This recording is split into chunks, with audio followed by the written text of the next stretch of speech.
question for you. Sure.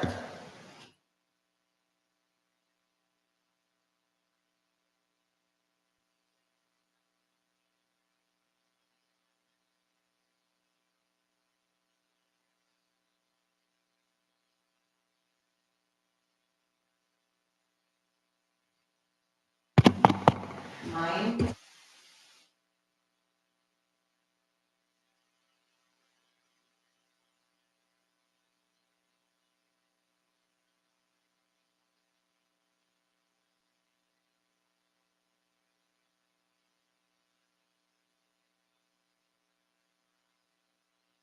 From them.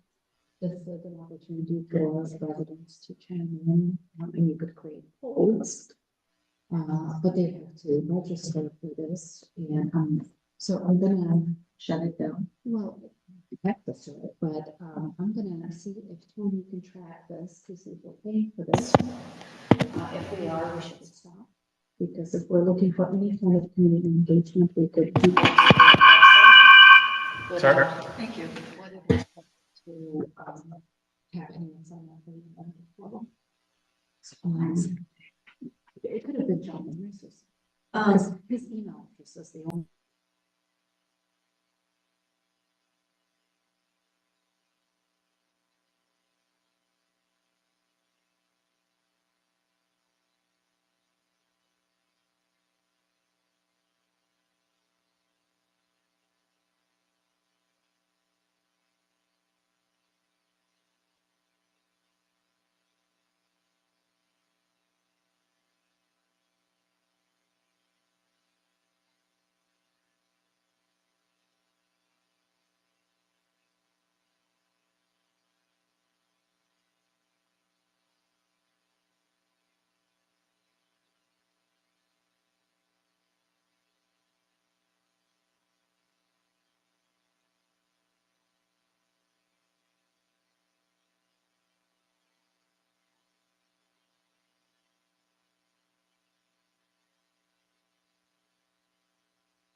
I haven't clarified whether or not I told them last time it's coming for this week. But I haven't heard a thing from them, so I will check tomorrow. They're so quiet. I don't know what the issue I gotta is. tell you something. The problem is that we shouldn't be bending over backwards for them. No, we shouldn't, but then the problem's gonna be is, we're gonna keep,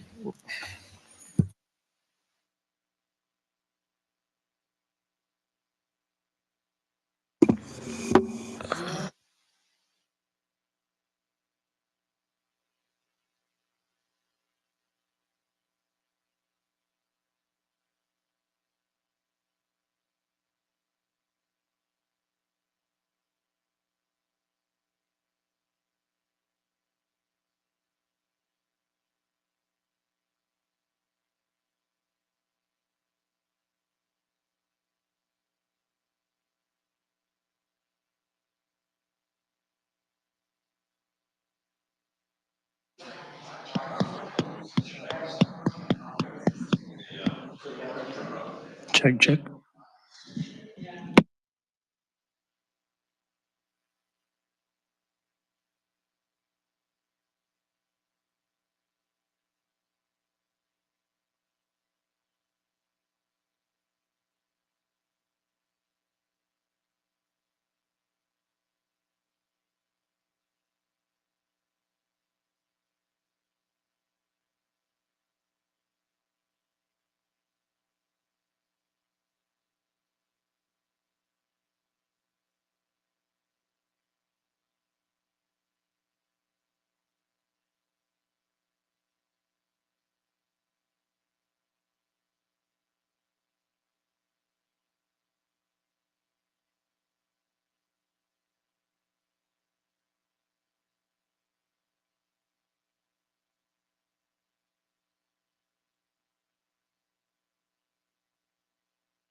Okay.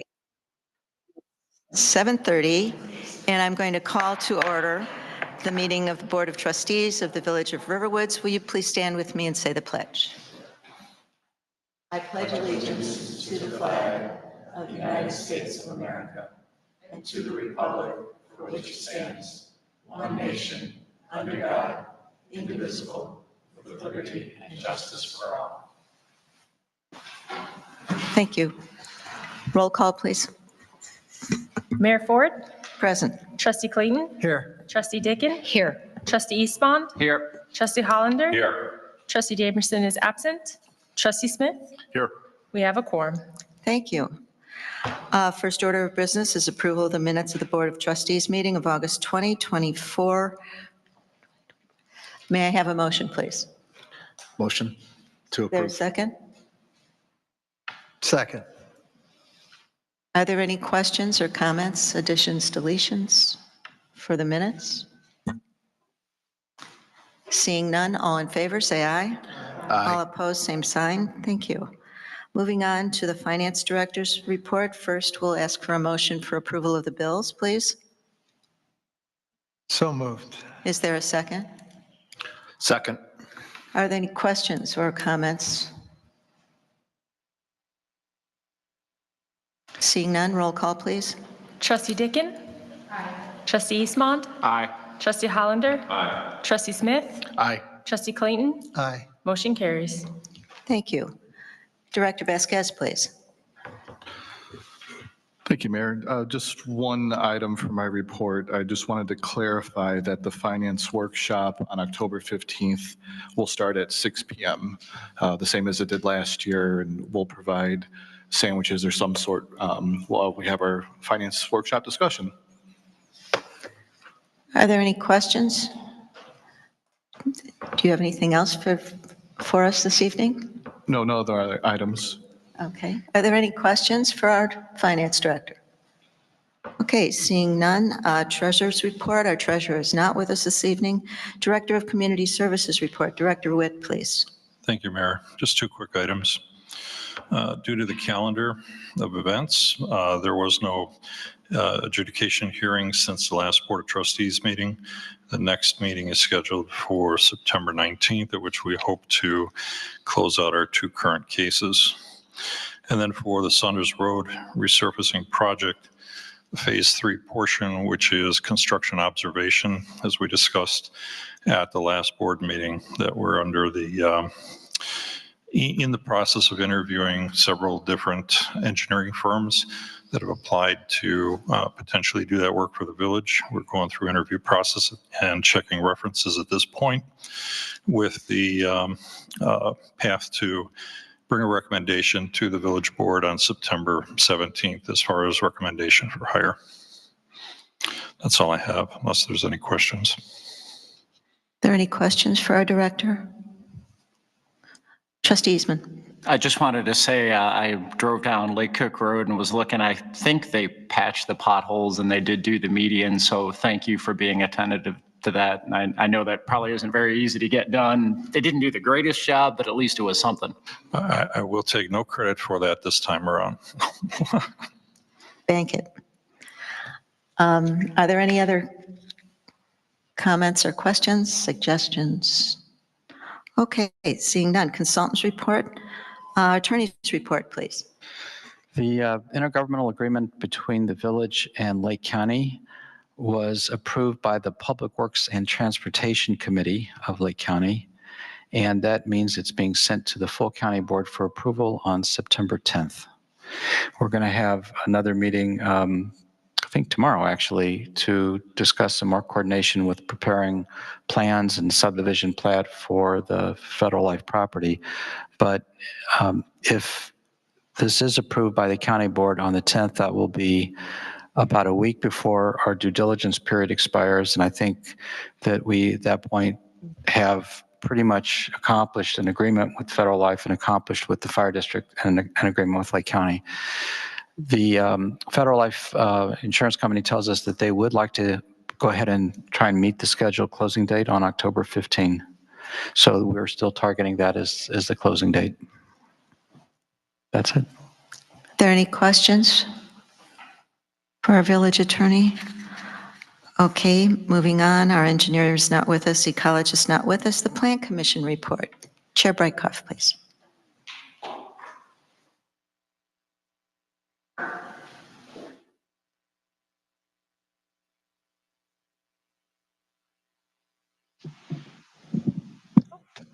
Is it on? Yeah, move it in. Move it in. Okay. Good evening, everybody. At our August 1st Plan Commission meeting, the Plan Commission approved a recommendation to the board to consider our draft residential plan development ordinance. We examined the RPD concept to reflect how the Plan Commission would prefer to see the planning of developments in the village. In particular, the Plan Commission stated in the first sentence of the ordinance that the primary goal of the RPD ordinance is to preserve and maintain the character of Riverwoods as a woodland community. Also stated up front is the enhancement of sustainability and excellence in design and construction. We recommended that the minimum area of an RPD be changed from the current 125 acres to 25 acres. The uses under an RPD may be single-family dwellings and multiple dwellings. One major change is that excellence in design is the minimum standard for approval.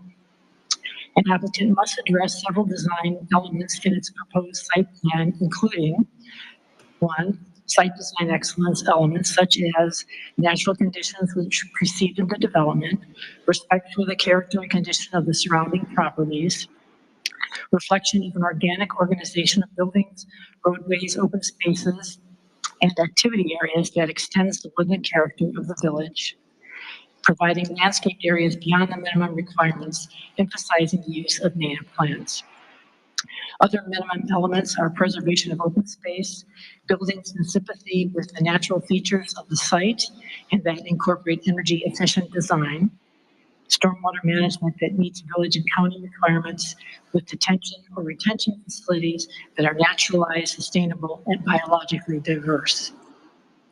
When applications for an RPD include modifications from underlying zoning standards, the development must meet enhanced design standards, including an integrated overall design, beneficial common open space, visual and acoustical privacy, energy efficient design with encouragement of renewable energy features, and preservation and restoration of protected woodlands.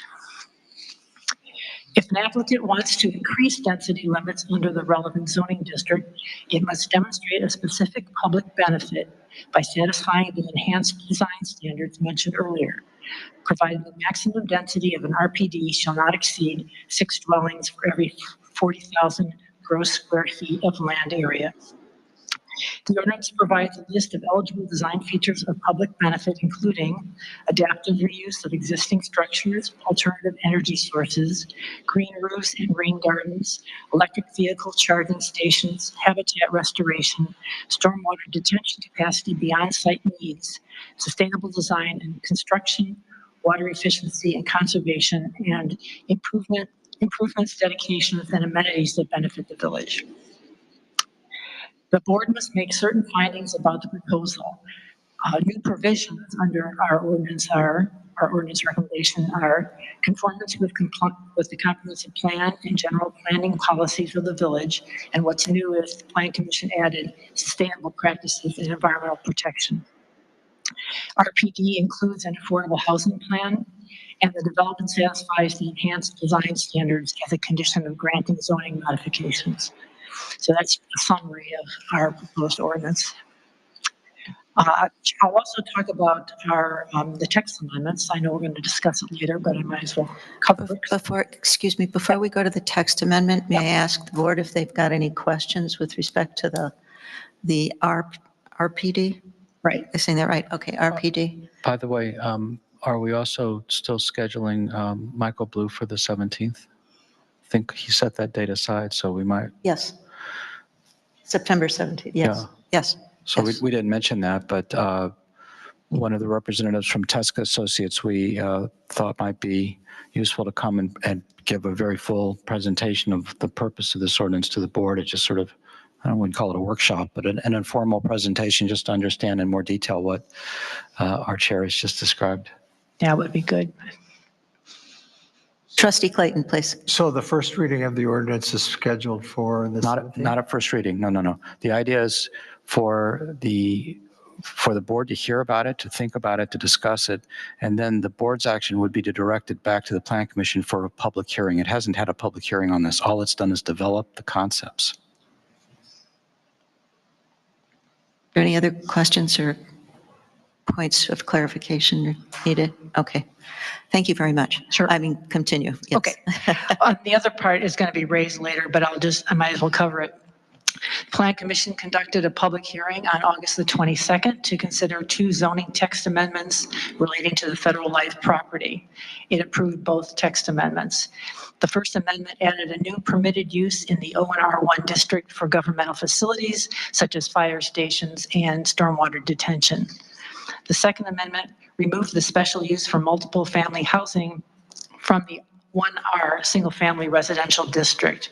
The existing language was archaic and unworkable for current multiple family developments. We feel the proposed RPD ordinance is a much more suitable mechanism for proposed housing other than the traditional single-family home. And you should have the report in your package. Yes, that text amendment, that ordinance is in the package. Are there any questions at this point? Trustee Clayton? Well, do you want to discuss this now or when it comes up on the agenda? I think why don't we discuss it when it comes up in the agenda?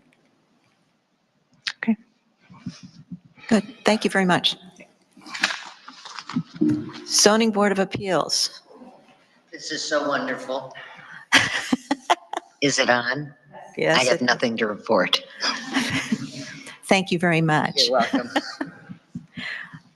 Police report. Thank you, Mayor. The police activity is contained in the board packet, and we have nothing further to add at this time. Are there any questions for our sergeant? Seeing none, thank you very much, and thank you for your service. Fire district report. Chief Kruger isn't with us this evening. I think we've heard about the progress here, so we can move on. Information, items and comments from the president. I just wanted to alert you that there have been 2 requests for participation, one from the Community Advisory Council of District 109, and that is for a participant in discussions regarding technology for grade school students.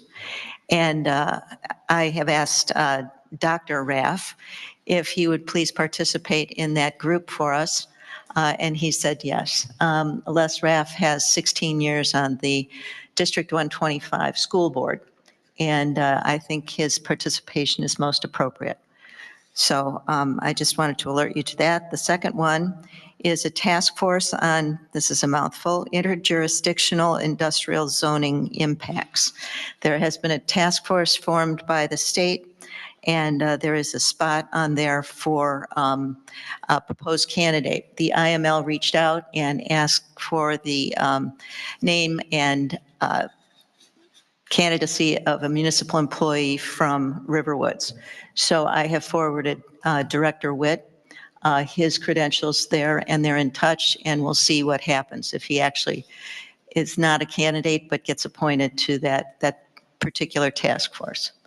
So just an alert for you.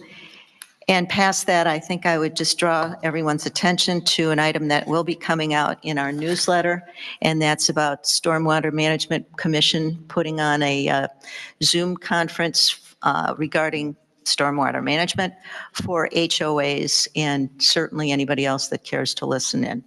So that will be in the newsletter, and hopefully we will get more information about stormwater management directly from the Stormwater Management Commission. So that's what I would draw your attention to. And moving on then to new business. First item of new business, again, a mouthful. Motion to waive formal bidding and to authorize the village president to execute a contract for tree pruning and removal services for scheduled and emergency work to remedy hazards to roadways or village property with a qualified company at rates for services as determined by the village president upon recommendation of staff and upon review by the village attorney. The source of this was the storm and our need for somebody to be available 24/7. So we wanted to bring this to you. At one point, we thought we only had one provider. We may well have two providers. So there would be somewhat of a bidding process. But if I could ask our Director of Community Services or our village attorney to put a little bit more discussion behind that. Flip a coin, guys. There we go. All right, so sometime back, Sam Soretta used to provide the emergency tree services for the village. I think it was late last year that Sam actually Resign. I was looking for the word, thank you. Yeah. Actually resigned from services. I think there was a misunderstanding. They had resigned from what they thought was a portion of the contract, and the tree removal and other public works type of projects was not intended by him in order to, for him to be resigning from. So we had moved on to looking for services from other companies, hadn't found anybody who was really interested in doing the work. The police chief had always had a relationship with Davey Tree, and they've come out in the interim in emergency services, but because we don't have a contract with them, we are not at the priority level. So response time for like when the tree fell down on the road over here was several hours instead of generally the 1 hour turnaround time that Sam Soretta was actually providing for us in the past. So we're looking at procuring proposals. We were hoping to have at least one of them by tonight. That has not shown up. But then with the storms last week, Davey Tree was quite busy with managing their response times to other communities. So we're looking for a proposal from him and again from the Soretta Group to see if one of the two of them would work out for future services. So those are the two companies that we're looking at the moment. We will be going out for a contract for tree removal as part of the hazardous tree removal project. But that'll be separate and apart for what we're looking for here. Right at the moment, we're looking for somebody who gives us 24-hour response, generally within an hour's time for any kind of tree that hits a power line, might be in danger to the public, something that blocks the roadways, et cetera. The only thing I might add is that, you know, for a particular removal, it might be under 5,000, it might be under the mayor spending authority, but you never know till you get going. And we've done requests for proposals in the past, and we've tried to have a certain rate apply for a certain caliber tree and so many diameter inches and things like that. And it's pretty unwieldy when you're trying to get someone out in a hurry and what their emergency rate is at the time. Most of these contracts basically would probably structure them so that they're terminable on 30 days notice. We're not going to get a rate that's going to be guaranteed, you know, for a year or 2 years as we used to try and get, I don't think. So basically this gives the mayor the spending authority to authorize work under one of these existing sort of retainage type contracts to go out and do the work at the rate that we've agreed on. And, you know, it'll be a rate that we hope is competitive with the other rates the other companies that are out there will be shopping around. Trustee Hollander. If the village president isn't immediately available, since this is a very short time frame, do you need to state acting president, or in the absence of, someone else would be able to give authority? I mean, This is for the contracts. Once the contract's in place, it just. Well, once they put contracts in place, then anyone who, you know, designated official can tell the tree company, please come out. I think even our police chief has done that on occasion. Trustee Smith. I just had a clarifying question. Director Witt, you referenced power lines. Wouldn't those be the responsibility of ComEd? So I'm just trying to make sure that we understand the scope of what these emergency services might be for. Well, the restoration of the power lines certainly come under ComEd's purview. However, as you may know, sometimes ComEd looking at one particular power line, such as we had across the street last week, where there was a live wire that was dancing in the street and actually blocked 3 residential homes from leaving their house last week.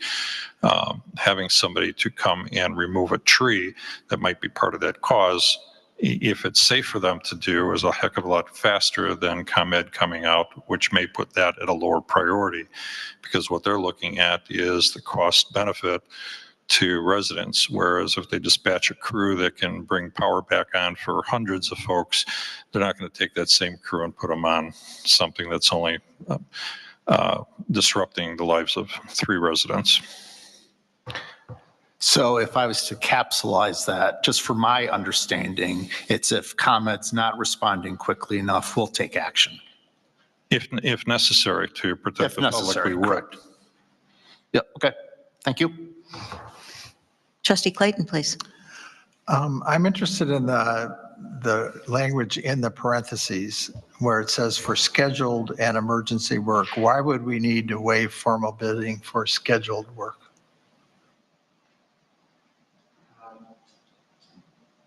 In the past, they used to have, we might say that there's a tree that's partially obstructing a way, but it's not an emergency. So they used to have different rates depending on how quickly they came out. So I think this is a holdover from some of those old RFP terminologies where some work would be scheduled, some would be, no, you got to come right away. They used to have different rates for that. So it's not, if we're looking at something that we want to remove in the next 60 days, I agree we could go out for bid for that, for sure. But I think what their terminology is that some work is, within so many hours after certain things, they'll show up. They used to call that scheduled work. So I would be fine. I don't think it would take away our ability to take away. If you took out for scheduled work and just left an emergency, I think that would be fine, because I don't think that terminology is something that all the companies use. It was in one of our RFPs from 5 years ago. That would make me more comfortable. But also, as I understood it, you said you're going to sign the contract ahead of time and then authorize the work when the emergency happens. Is that right? Right. So in other words, the contract would say, if we're going to let a contract ahead of the emergency, why do we need to waive formal bidding? well, because it's an uncertain amount. So we don't, if in that storm event, I don't know what the bill is going to be. If we signed the contract tonight, if we had a contract that we were going to sign tonight, and it met all these other qualifications, that means if we have a storm 2 weeks from now, that means our police department can call immediately. So, and continues on through whatever the period of the contract is, the next year, the next 2 years, however long the contract time ends up to be. If we don't have a contract in place when the storm happens, we end up in the position that we were in this time, bottom of the list. I agree, we should have a contract in place. I'm just wondering why if we're going to have a contract in place well before the emergency, why do we have to waive formal bidding for that contract? Because we didn't think we were going to have any more than one alternative. And we were trying to go very quickly to get something in place. Currently, today, we have nothing in place. So that's a good question. I agree with you. That's a good question. If I can add to that, I think what the mayor is really hitting on the point is the second option only came up, I believe, last Friday for us. So by the time this hit the press, we were looking at one potential bidder for this work who was supposed to have the proposal to us by this evening. But again, because they were swamped with all the work from the storm that occurred last week, we're in a situation where with that delay, we now have an opportunity for two. But on the other hand, to answer maybe part of the other question is you never know when the emergency is going to occur. That's the issue. So if we go for a 2-3 week bidding process and then try to vet somebody out, we may have another event like we had last week and have another 5 or 6 trees down that become problematic. And then again, we're in a situation where the responder has us on their list, but we may be well below multiple other communities that they're responding to because they respond to people that are under contract with them. And our next meeting is the 17th. So if we have to wait for another meeting to get board approval, you know, I don't know. Nothing could Roll the happen, dice. but it all could happen. Yeah, it's hard to know. Trustee Hollander, please. Is it possible to make this approval for the next 90 days, which should give us enough time to get a contract that allows you to do what you need to do in an emergency, but it allows the board to oversee a contract in 2 months or 3 months when this has worked itself out? No reason not Is that to. acceptable? No reason not to. Yeah. So can we amend Yeah. the motion absolutely. that this would be in effect for 90 days, after which time the contract would then have to come before the board or before that time? Yeah, I mean, we don't have a motion on the floor right now, so I'll move something. you can Okay. move something. I'd like to move that we waive formal bidding for the next 90 days to authorize the village president to execute a contract for tree pruning and removal services for emergency work to remedy hazards to roadways or village property with a qualified company at rates for services as determined by the village president upon recommendation of staff and upon review by the village attorney.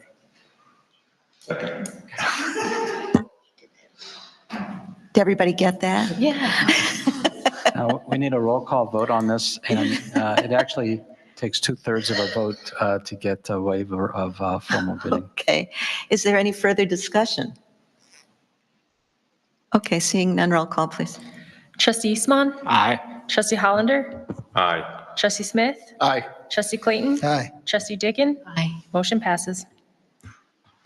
Thank you. Next item on the agenda is the approval of an ordinance amending and restating certain provisions of the Riverwoods Insurance and Indemnity Ordinance. First reading only. May I have a motion for first reading, please? So Is there a second? I'll second. This is a roll call, correct? It could be a voice vote, but I was going to give a little background before you asked for the vote. But Oh. you can, whichever way you Well, want. whichever, what's the correct way? Well, Is there a parliamentarian present? before the board even votes for first reading, I was just going to offer Please do. a small gloss on what we're doing. We have been using Alliant Insurance as our insurance broker and agent to get village insurance in place for the last 7 years or so. And our insurance provisions in our code go back probably 15 or 18 years. I did work on them at one time with former trustee Small. I don't know how many of you remember Trustee Small, who was also in the insurance business. Over time, insurance standards evolve, the particular endorsements that we need, the language that is, preferred for coverage has evolved. So this is something that's been on the list for a while. The issues come up with the limits of coverage often. They come up with different types of providers who are merely providing services to the village and not what you think of as a contractor. And we have a lot of difficulty getting the right endorsements from companies. So storing up a number of changes, I worked with Kathy Jurisic, who's our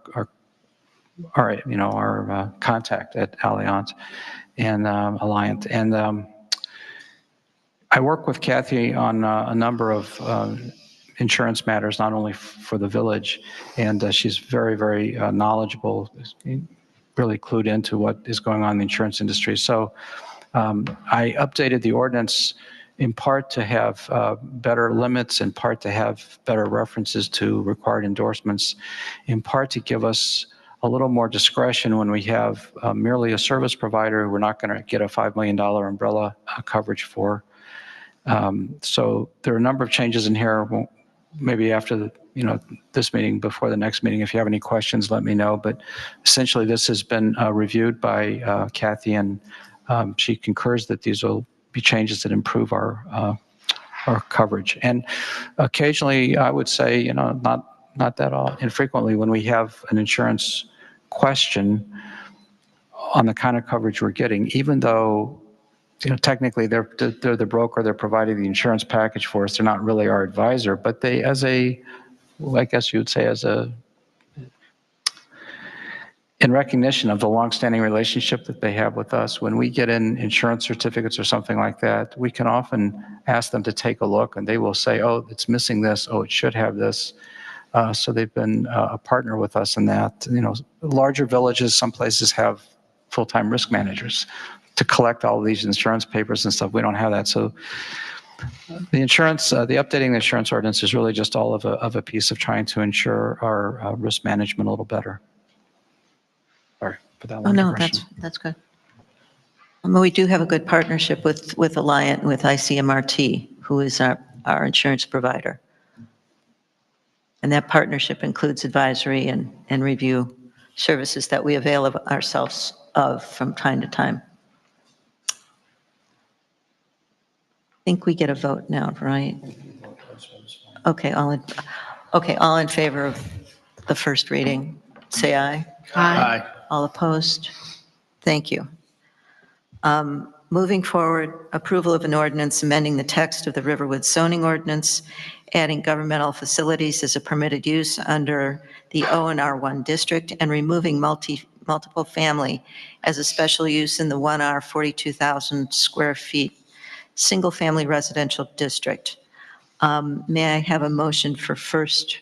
Waive first reading, please. Yeah. Sure. I'm trying to think of the words. What am I supposed to say? So moved. So moved. Is there a second? Second. All in favor of waiving the first reading, say aye. Aye. All opposed, same sign. Thank you. So now we might take up the ordinance. Motion for second reading? Motion for second reading, please. So moved. Thank you. Is there a second? Second. Okay, So this- let's have some discussion. Just to go back to the Plan Commission report, there was a notice and a public hearing. This is an amendment to the text of the zoning ordinance, so it requires a public hearing.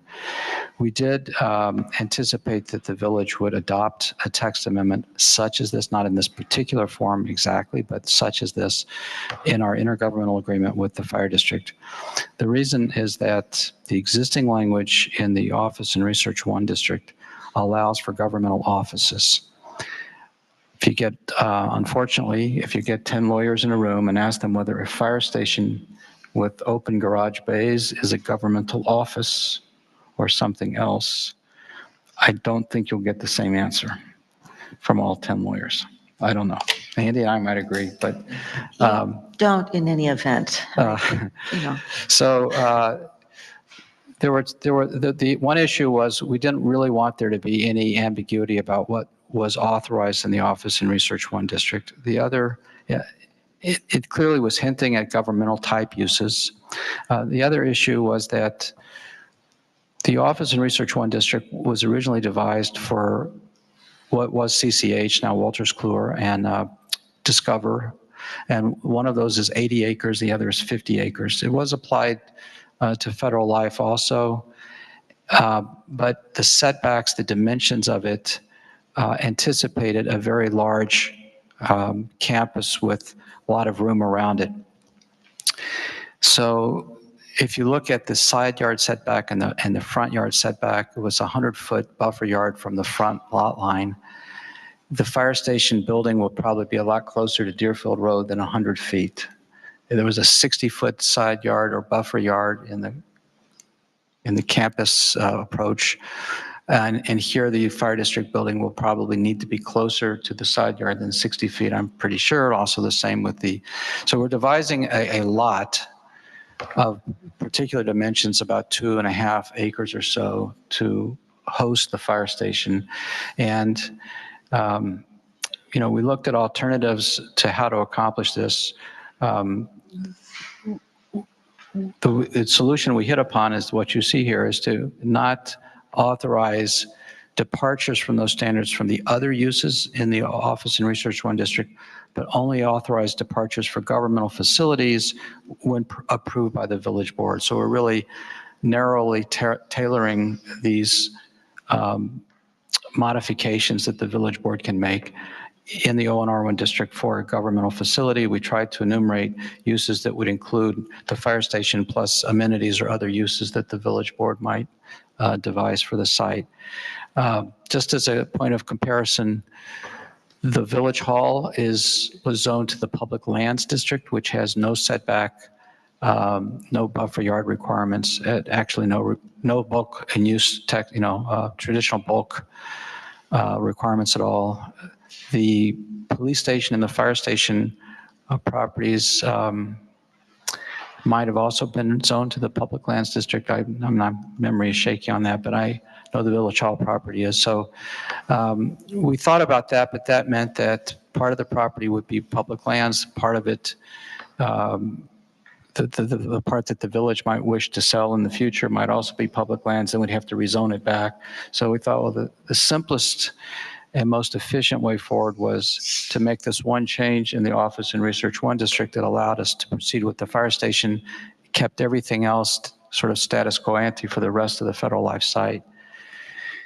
The other change is really just a convenience of having a public hearing. You can't change the zoning code without a public hearing. We were having a public hearing, and the special use language that was in the zoning district that affects only Meadow Lake in the village was language devised many years ago. Lexington Homes attempted to use it and really couldn't. They actually had to propose a number of modifications because it just didn't work with any kind of modern townhome style development. So it's language that's not really usable, and its most likely application, which would have been on the Federal Life property, is going away. So with that, and with the fact that the Plan Commission has developed the residential plan development ordinance concept for the board to look at, it made sense to remove this example from the 1R district, which is not probably anything we could ever use. And so we combined these two in the one hearing just because we had the ability to have a hearing and combine them in one evening. Are there any questions? Trustee Hollander. As I read this, if the village board or the village has a use for land, they don't have to follow any zoning or other requirements unless the board at that time restricts them. Right. Is that correct? Right. That would be comparable to the public lands district in the village right now. I think I saw Trustee Clayton and then Trustee Eastman. Trustee Clayton, please. Looking at the memo from the Plan Commission, the Plan Commission recommends that we use the residential plan development ordinance for traditional multifamily housing. I may not put traditional in there, but does that mean that we will only consider multifamily housing on properties of 9 acres or more? So the idea of the residential plan development ordinance is to have a vehicle for a density greater than one house on one lot. The right size tract to apply that concept was suggested initially at 9 acres by our consultants. The Plan Commission recommended 25 acres. I think the board is going to want to discuss that at some length.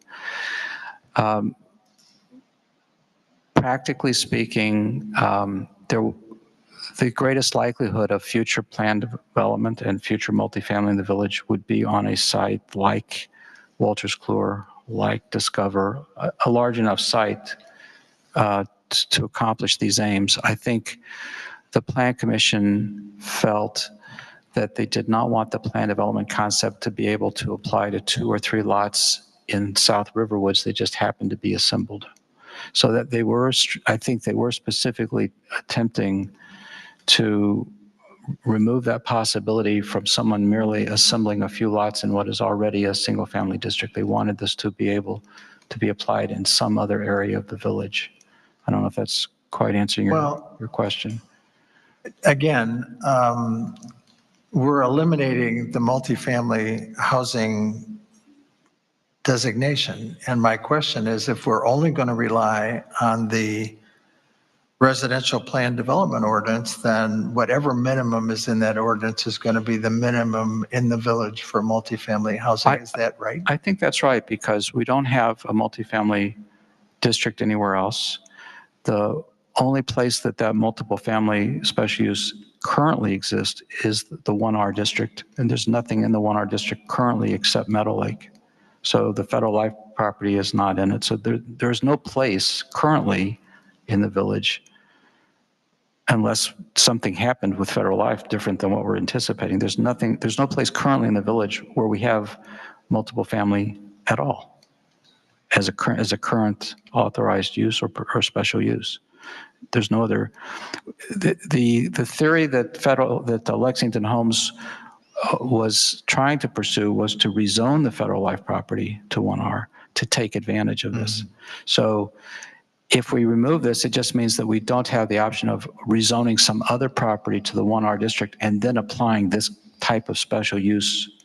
But if let's say we were to rezone Wolters Kluwer to 1R in the future for some reason, I would still argue that you wouldn't want to approve multifamily by using the multiple family special use in the 1R district. Yeah. That just wouldn't work. I get it. Just as a thought experiment, we have property left over on the Federal Life property after the fire station and the road and everything else. Mike, could you speak into the microphone, please? Thank you. That isn't a possible, I mean, I'm looking around the village and thinking, are there other possible candidates for multifamily housing? So by leaving the property in its current designation, we were trying to not suggest before the board has anything in mind, anything other than the current state of zoning. That doesn't mean that when the village owns other property in Federal Life that's not the fire district parcel, it can't later on consider any kind of rezoning or text amendment if that's at that point then studied and consistent with the comprehensive plan. But rather than try and suggest something now before we know what the board would think about, the thought was just to leave it in its current zoning status, except for what we need to do to accommodate the fire station. And then the board will continue to have opportunities to study what can happen with the rest of the site. Trustee Eastman, did you have a comment? No, okay. Are there any other questions or comments? Are we ready to vote? Roll call, please. Trustee Dicken? Aye. Trustee Eastman? Aye. Trustee Hollander? Aye. Trustee Smith? Aye. Trustee Clayton? Aye. Motion carries. Thank you. Moving on to old business, approval of an ordinance amending and restating provisions of the village code concerning diseased and hazardous trees. This would be the second reading and approval. Move for second reading and approval. Is there a second? Second. Is there any discussion? Any further comments on the Yes. ordinance? Trustee Dicken, please. Yes. So in definitions, it appears that the only trees that were brought up as diseased or hazardous were oaks, ashes, and elms. And I watched the video minutes, and Trustee Eastman had brought up the fact that buckthorn is also a common hazard and does not fall within the specified diameter or height, but could still be, a hazardous nuisance. So is this something that we perhaps can include in the language of definitions of hazardous trees? Let me just stop there for a second, because the definition of hazardous tree, if that's what the video or the minutes conveyed, I'm sorry, that's not true. That it's only intended to be limited to oak, elm, or I forgot what the other, or ash. Those are examples of trees that suffer from a particular types of infestations and diseases. And for years, the state of Illinois has had specific provisions for them because they were deemed at the state level to be a public nuisance, which is not true of buckthorn. I know here we think of buckthorn as a nuisance, but it's not. So the definition of hazardous trees in this ordinance is not intended to be limited to any species of trees. It's a tree that can fall on someone, block a road, hurt somebody. That could be any kind of tree. There are other provisions that are sort of a holdover from the earlier state legislation that were intended to convey, gives additional authority to try and deal with these trees that suffer these diseases, that can spread diseases quickly.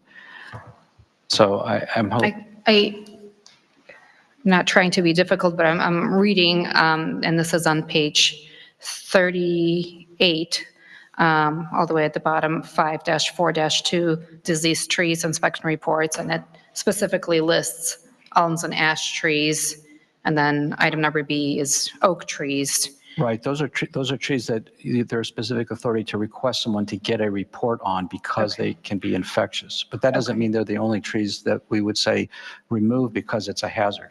Okay, but I guess my question relates more to the fact that buckthorn may not fall within the diameter that is outlined for larger trees, because buckthorn is viewed more as a shrub, although it could get quite large.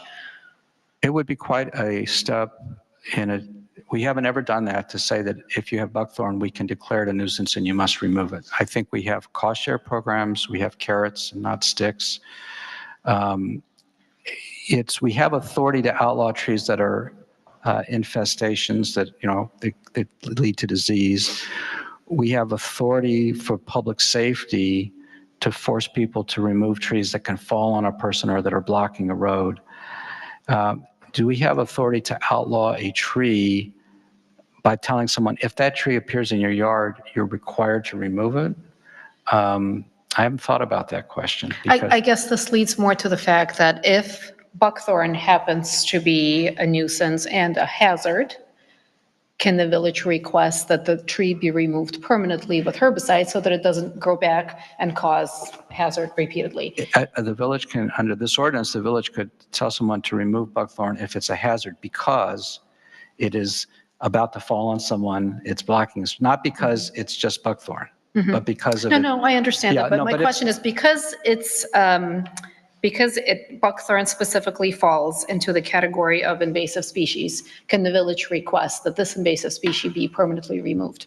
Well, we do request it. Can we require it? Can we require it? And that's where I feel like that would be, we tell people what you can't use to plant when you're replacing trees. Right. You can't plant certain trees because we don't want any of those. But that's because they're fulfilling a requirement to replace trees that they've taken down. I don't think that, I'm not sure that we have enough of a, what you're really asking, trustee, is, do we have enough of a public health and safety justification to require someone that if we see buckthorn on your property, remove it? Not on your entire property, but if it happens to be blocking. Well, then it doesn't matter whether it's buckthorn. If it's buckthorn and it happens to be blocking a street, no question under this, we could tell them to remove it. But if it was simply like someplace else and not blocking a street or not endangering someone. Yeah, I guess my question relates more to the specifics of buckthorn because of how quickly it grows back. So my question is, can we request permanent removal if this happens to be a buckthorn tree? If removal from, if it was like near a roadway, for example, well, yes, I guess that's an interesting question. We're telling people you have to remove the tree to the extent it's obstructing the street. Can we say, by the way, you have to treat it because it's just going to grow back and obstruct the street again? I don't know. And then the other question I had was that all of this relates to trees that could be a hazard that falls on a walkway or a road that's shared by neighbors or other residences. What if there's a tree that could fall on your neighbor's backyard that happens to be an oak or a diseased elm? Well, if it's diseased, it's a nuisance by state law, in the case of the elms. We also say that if it's a hazardous tree, we can declare it a nuisance.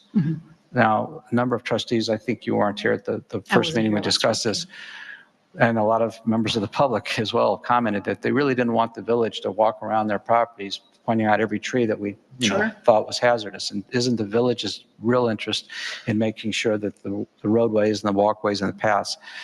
The example I gave was that we often do have neighbors calling us up, call up Director Witt and say, I'm really concerned about this tree. It's going to fall on my tree house or my playset or something.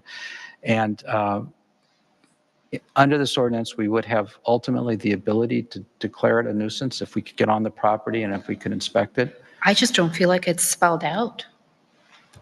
I feel that the language purely addresses publicly used roads and passages. Well, if you look at the definition, it says any tree which is determined by the forester to be dead, dying, uprooted, unstable, or having a structural defect, and which as a result of any of the foregoing has a significant risk of being injurious to persons or property. It's not limited to. Okay, so it's not only limited to roads. So somebody could say, I have a neighbor whose oak is going to fall on my tree house, and I'd like to see that removed. And that has happened. Okay. Okay. Thank you. Are there any other questions or comments? Suggestions? Are we ready to vote then? I mean, I think the last issue that Trustee Dickin mentioned about why would we tell someone to remove a buckthorn if it's just going to grow back? I mean, I don't think that is really addressed here, but I think practically speaking, most of the types of obstructions we've had on streets are not because of buckthorns. It's just probably, it's irritating that there's so much buckthorn here, but for years, I don't know if it's still the case, one of our neighboring villages used to actually promote buckthorn. So it's still growing quite a bit. So I think we'll just have to address it. On a case-by-case basis. On a case-by-case basis. Understood. Okay, thank you. Okay. Anything further? Roll call, please. Trustee Eastmond? Aye. Trustee Hollander? Aye. Trustee Smith? Aye. Trustee Clayton? Aye. Trustee Dickin? Motion carries. Thank you. Next item, visitors wishing to address the board. Do we have anybody with us? Sir, would you like to come up? Yes. Please state your name and please spell it as well. Good evening, Tom Bojarski, Bojarski. Okay. Regarding the ordinance you've just passed, a few years back, there was some inspection done by the forester. And during COVID, actually, and many of us got letters asking to remove some trees who were more or less diseased. And I think many people have complied. But since then, and I think it was under previous administration, if I'm not mistaken, since then, I don't think that type of inspection, even from the public roads side, has been done. And there are a number of trees who are dangerous. Some are huge and are losing branches during storms and such. Some are smaller and they block the roadways, like the trustee mentioned, buckthorn. So is this ordinance kind of an art for art's sake, or actually we think of doing something about it? Actually, our tree survey, we approved a contract by our forester to do a tree survey, and they should be beginning that survey this coming Thursday. Great. The one that we did before that, I think, occurred in late 21, early 22. No, late 20 or early 21, Yeah, yes. yeah. Okay, great. One more question, because sooner or later I think it's going to come up. One of the owners of properties in the village that were granted some kind of a special use in the residential area to develop properties more suited for commercial use. Have already been given okay from the zoning or planning commission to move forward with plans to build another structure on that property that's already overbuilt. It hasn't come to the attention of the trustees yet, but I guess I'd like to understand the process, because in spite of the opposition of the neighbors at that previous hearing, which was, I think, zoning, okay was given by that board to a large degree, but some conditions were made, like agreeing with the neighbors how to maintain the property and so on and so forth. So if it comes to use, and I think it will sooner or later, what kind of documentation would you expect from the neighbors who are affected immediately by building another structure in the residential area? And even those who are not affected immediately or impacted directly, but from a wider community, what kind of documentation that would support the opposition to writing another amendment to special use ordinance that was passed decades ago originally, then it was amended again. More was built in the residential neighborhood based on that second special use amendment or ordinance. Now it would be the third instance of allowing someone in a residential neighborhood to build fourth or fifth structure of large size on their property. Well, I'd like to know from the trustees, hypothetically speaking for now, what would you like to see as far as documentation from the neighbors and wider Riverwoods community, so you would have enough evidence of what negative impact it could have? Let me just try and answer a little bit. This is about the Montessori school. Well, that was the last thing that was brought up, but it's more about creating precedent and allowing for such expansion of the building structures. But just so we understand, this is the particular case. Well, that's what I'm concerned about right now, but previously we had discussions about effects of federal life property onto Meadows Lake and the way they've documented it. They did a petition. You're asking process. Yeah, I'm asking process and what would you like to see and hear before you vote? So here's basically there was a notice mailed out, signs posted, published in the paper, and a formal hearing was held at the Plan Commission, at which time the applicant presented its case for why it wanted the relief. The Plan Commission heard that evidence, heard testimony from neighbors. I don't know if you were at the hearing. Yes, I was. Okay, so all of that has been heard, considered by the Plan Commission. They're putting all of their material together in a report. I think the director is working with the applicant to get some of the conditions addressed before the report is forwarded to the board, or at least some information about it. Then the board will have that full packet here. Now, normally in the process, the board doesn't expect to go through the entire hearing again. After all, that's why the hearing was at the Plan Commission level. In an ideal world, it could rely enough on the materials that are included in the report to ask a few more questions, but oftentimes, by the time the board votes, just as visitors get to want to address the board, they can also address this issue before the board votes. So you were at the hearing, you saw what was presented, you saw what was objected to, you have your own view of what was objected to. I can't give you advice about what would be persuasive, but you'll be free to address the board when and if the board takes up the matter. Great. Looking back at what happened with Meadows Lake, do we have a case where the planning commission agreed to the proposal, and the community that would be most impacted and residents from Riverwoods, from other areas,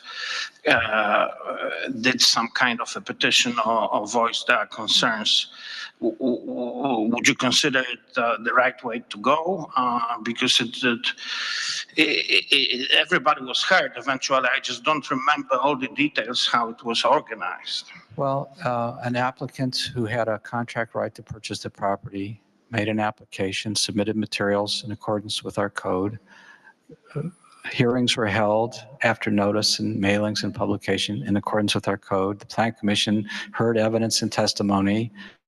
There was a lot of information and a lot of different opinions about whether it was a good proposal or not. So although there were a lot of people who were very upset, very opposed, some in favor, I wouldn't say that the process was any different than what I see all the time in special uses and zoning variances and things like that. If you go back and look at the opposition to the development on the Baxter property, you saw hundreds of people show up at a Plan Commission meeting in Deerfield, upset about what was happening, making their voices known. Again, there are many ways people express themselves, but I think what you see in this village is what you see in most places, which is we have a process. There's requirements for making an application, there are requirements for giving notice, requirements for having a hearing. The evidence is listened to, it's reports transmitted to the board. The board in this case voted no in the case of the proposed development on Federal Life. In other words, the process worked. The process did what it does. The process works. It depends on what side of the issue you're on, if it worked or if it didn't. But I do believe in both cases there were petitions submitted to the board. Residents who were either for or against the particular proposal. So you spoke about a petition, and I believe those did exist as well. But certainly, there's time. There are a couple of times where your voice can be heard. Thank you very much. Is there anybody else who wishes to address the board?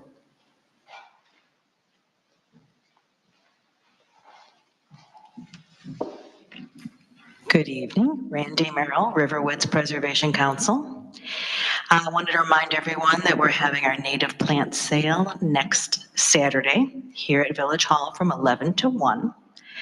And as we were working on this, I did have several residents say they had no idea we were having a plant sale. You do your best communication through our website and through our newsletters, the village newsletters. Since the Village Voice went away, obviously some people don't really see and have access to this information. And it is really the best way to communicate electronically if we can get everybody sort of on board and willing to do this. Would the village consider sending out a postcard, a bulk mail postcard, and saying, hey, would you sign up for the village's newsletter, RRA's newsletters, RPC, and have it all in one postcard so we can try to drive more people to the websites and disseminate more information? We have been talking about that. We did do what amounted to a bulk mailing by an insert in utility bills. Right. And a lot of people don't get I don't get a utility bill. You get a sewer bill. I don't even think that comes out, does it? Yes, okay. It does. You do. Yeah. Everybody participates. But then you get a physical mailing of that? Yep. Okay. Yep. So and yes, we can consider a separate, aside from the utility billing. Okay. That's just a thought. Yeah. Also wanted to let you know, we talked about our recycle event that's going to be in October. We wanted to offer shredding, if you remember. But I actually did find out that the township, the Vernon Hills Township, is doing their own, and it's going to be in the middle of September, so it's very close to this date.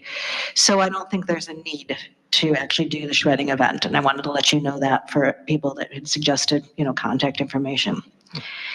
The last thing I wanted to bring up is, as we start to look at the revision on the hazardous tree ordinance, which I know we've always had some ordinance in place, but if I get notified that I have hazardous tree and I contract somebody to take it down, it's expensive, we know that. Is it possible to do a bulk deal with some contractor, whether it's Davy or Sergio's, where we say We we're did going to that last time. hire you for the day? Lucas. And therefore, maybe we can all get a little bit of a break. And they just We come did it from with Lucas last time, and we will be going out to bid again. That's great. And that'd be communicated to the residents to kind of take the edge off of. The last time we did this, we sent a number of mailings. You're so funny. It's been discussed again? It was a painful process. I can imagine. But we did send a number of mailings that had a calendar of events on it, where, you needed to reply by a certain date in order to be part of the bulk and so forth. And there was contact information and all that. Okay, that's great. Thank you so much. Thank you. Anyone? Absolutely.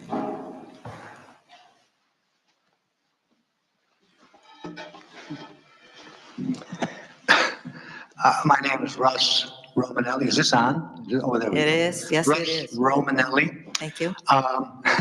Every time I get up to come and say something, if my wife doesn't know I'm doing that, I can hear her heart skip a beat, saying, what the heck, what was he going to say? Over the last couple of meetings, there's been a significant amount of conversation about microphones, their use, how effective they are, acoustics in this room, and what could be done about it. And I'm not any kind of an expert on any of that stuff, so I'm not going to comment on that in particular. But there is one thing that I am an expert on, a real expert.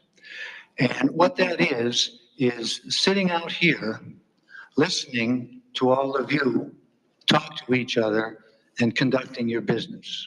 I've done quite a bit of that. And I would say, I wanted to echo a comment that the mayor made a couple of meetings ago about using the microphones and looking straight ahead in doing so.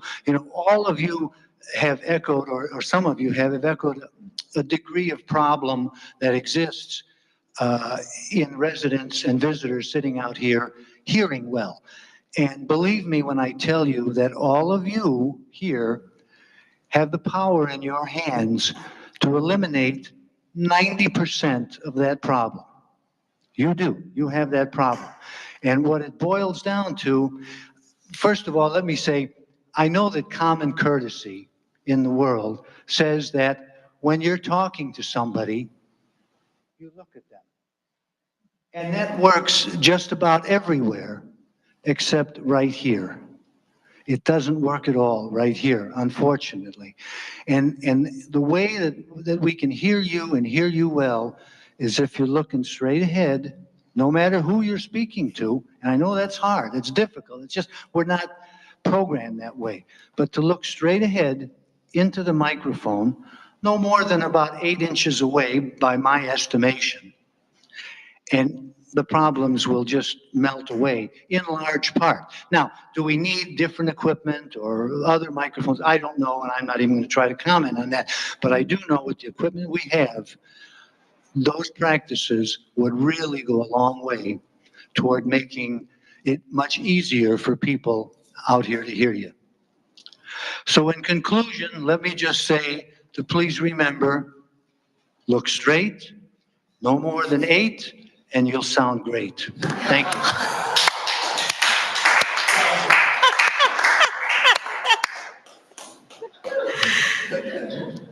you. Trademark it.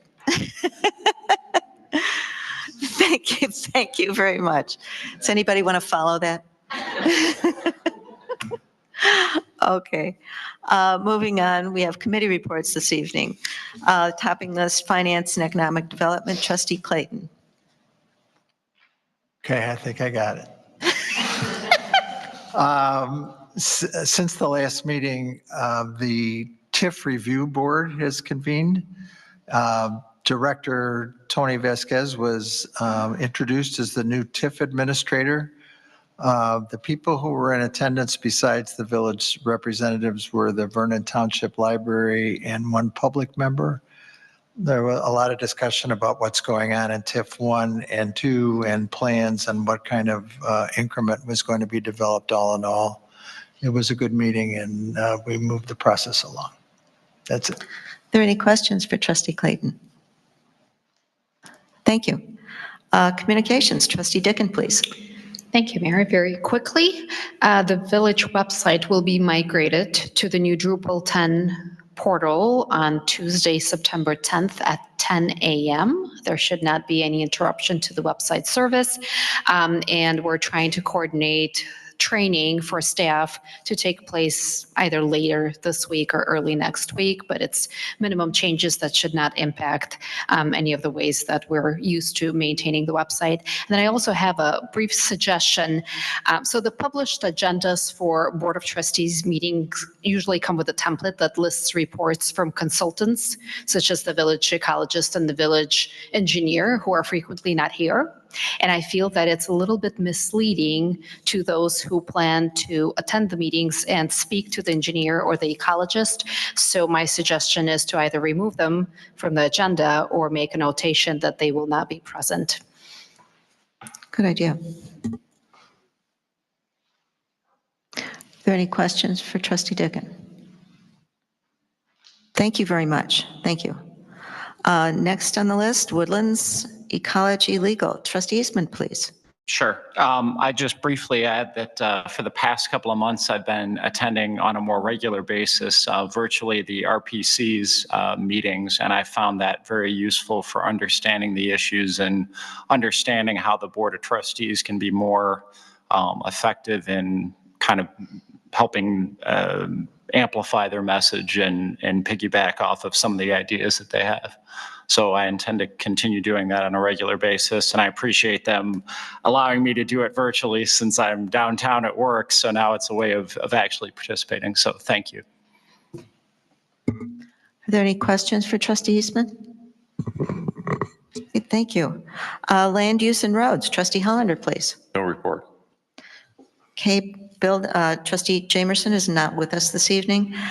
Trustee Smith, Community Services. Sure, I've got a quick update. I'm looking straight, no more than 8. It's going to be great. And it is hard to do. But I just have a quick update. I've followed up with both Hefty, which is, and then of course, Swalco regarding the Hefty Renew program that is scheduled to roll out 9/16. I've communicated some with Trustee Dicken on some of the things that we are hoping to see. So I followed up with them, hoping to get more so we can make sure that people are engaged and excited about the ability to essentially recycle more products from their home in these Hefty Renew bags. So it's very exciting. We're also working on some other programs or potential expansions to some community services and building excitement within the village. So more to come on that. Perfect. Thank you. Are there any questions or comments for Trustee Smith? Thank you very much. Thank you. Sustainability and Climate Action. Chairman Brightclough, please. We continue to, hello? Okay. We continue to meet the Sustainability Task Force. We're at the point now where we are breaking into subcommittees, talking about our priorities, getting the dates lined up, and then we'll put all that back into a plan that we'll bring to the board. I think it's going to take us a bit of a while to write this up, but we are prioritizing, so we're in that phase right now. Are there any questions for Chair Brightclough? Thank you very much. Thank you. Okay, Strategic Land Use. Chairman, Trustees Clayton and Hollander, please. We conducted a meeting with Tesca Associates, Lee Brown and Michael Blue, the VP of Planning. And our objective was to discuss with them the scope, key considerations, and basic approach that we wanted to take to our land use strategy. I think they advised us that, you know, the objective is to match supply of what we have with the possibly changing demand within the village, that we need to compile the physical characteristics of each of the spaces that are under consideration. We have 5.5 sort of, if we consider the rights of way as well as some of the locations. They advise that we should be considering potential links to other properties such as Ryerson, Walters Kluwer, the Des Plaines River Trail. They advised us that we should be considering, we should be taking into account accessibility considerations, sort of foundational things like sidewalks, paths, parkways, and with the objective of preserving, protecting, and retaining public access to our natural resources. And then they advised that we should be in touch with our state representative and state senator because they oftentimes have money to help with some of these studies. We've started off with an objective of looking at land use based on the unique character and values of Riverwoods to further our sense of community and woodland heritage. We've identified possible uses and goals such as education, events, recreation, stewardship, doing nothing, leaving the property as it is, creating community gathering spaces, no child left indoors, and so on. There's been a number of different ideas that have been put forward, including expanding community gardens. We even had a sort of an off-the-cuff conversation about a library branch on one part of the property at the TIF review board meeting. And so our next steps really are to start gathering data on the property so that we know what physical characteristics there are. We're expecting a proposal from TSCA to help us out further. And we're thinking about ways to engage public input. I had asked Trustee Dilkin about Mind Mixer, and she suggested that we perhaps can accomplish what we need to through the website. So we're going to meet and talk a little bit about that. So that's where we are. Are you planning to expand the committee to include residents from from various areas or demographics, that kind of thing? Yes. Oh. At some point. Right now, we're still sort of in the foundational stage so that we know what direction we want to try to go, and then we'll be able to engage more people in the community. Sounds like you're covering a lot of territory. Are there any questions? And please bear in mind that if 2 or more of you are together, you're public. So 3 or more. Oh, that was a song. Three, yes, right. If there's, okay. 3 means a public meeting. So you'll need to post that if you all get together at the same time. And as far as if you're looking for names to expand, we've got some residents who are participating on some of our other committees who might be, might be people that you might engage, or even members of the Plan Commission or the ZBA. So just a suggestion. Are there any questions for our chairs, our trustees, chairs, chair trustees, trustee chairs? Okay, thank you. There is no need to go into executive session. What I will draw your attention to is that while the next meeting is September 17th, same time, same place, we have rescheduled the November meeting to Wednesday, November 6th. So if you'll please note that, and we will make sure that's in the newsletter as well. So if there's nothing further, motion to adjourn, please. So moved. Second, please. Somebody second. Second. All in favor, say aye. Aye. Okay. All opposed. All opposed, stay seated.